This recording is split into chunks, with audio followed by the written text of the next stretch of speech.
d'être fortifié parce que c'est Simon, fils de Jonas, qui est faillible. Voilà, parce que c'est lui qui est Simon, fils de Jonas, c'est l'homme selon la chair, en fait. Or, Pierre, c'est celui qui a l'identité que Christ lui a donnée et qui est destiné, en fait, à être un apôtre, voilà, et à s'occuper du troupeau de Dieu. C'est la même personne, mais sous deux identités, en fait. Et quand Jésus l'appelle par Simon, fils de Jonas, en fait, il l'appelle dans son côté qui est faillible, en fait. Voilà. Et ce côté qui est faillible, mais qui est cependant exposé à la parole du Seigneur et qui a besoin d'être fortifié par le Seigneur. Vous voyez un peu, parce que c'est aussi dans ce côté-là que Simon-Pierre devait vivre au milieu des êtres humains, même quand il ne rendait pas ses ministères, en fait. Voilà. Et si tant il est que, comme Simon-Pierre lui-même le dit dans sa première épître au chapitre 5, que le diable rôde, le diable ne rôde pas seulement quand on est en ministère, même quand on est dans le quotidien, voilà, dans des situations qu'on pourrait dire entre guillemets normales. Voilà. Ce qui est intéressant, c'est que quand Jésus lui pose la question trois fois s'il l'aime, en fait, il veut que ce qui est dans le cœur de Simon, en fait, soit exposé par sa parole, qu'il confesse ce qu'il y a dans son cœur, en fait. Vous voyez un peu? Parce que ce qu'on croit trouve de la force, voilà, ou du moins manifeste la volonté de Dieu quand cela est exposé, soit par la parole, ou alors soit par les actes. Vous voyez un peu? C'est pour ça qu'il est dit dans Romains 10 que c'est en croyant du cœur qu'on parvient à la justice, et c'est en confessant de la bouche que l'on parvient au salut.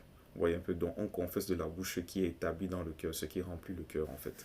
Et c'est ce que le Seigneur faisait ici avec Simon-Pierre. Là où c'est encore intéressant, c'est que il lui dit, Simon, fils de Jonas, m'aimes-tu plus que ne m'aime ceux-ci? Voilà. Ils étaient 7 disciples ce jour-là, plus Jésus, dont ils étaient 8 au total. Donc il est en train de dire, m'aimes-tu plus que les 6 autres là? Vous voyez un peu. Et quand le Seigneur, Simon-Pierre lui répond, il dit, oui Seigneur, tu sais que je t'aime. Il dit, paie mes agneaux. Il commence d'abord par les agneaux et après les 2 autres fois, il a parlé des brebis. Vous savez, Jésus est présenté dans l'évangile selon Jean comme l'agneau de Dieu.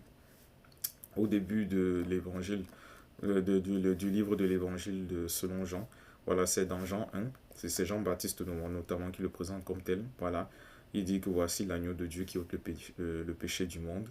Donc quand Jésus dit à Simon-Pierre, paie mes agneaux, en fait, il parle en fait des croyants en Christ qui ont une certaine maturité, qui se rapprochent de par l'édification, par la grâce de Dieu, à la ressemblance même de Christ dans le caractère, voilà, dans la manifestation, dans le quotidien. Vous voyez un peu.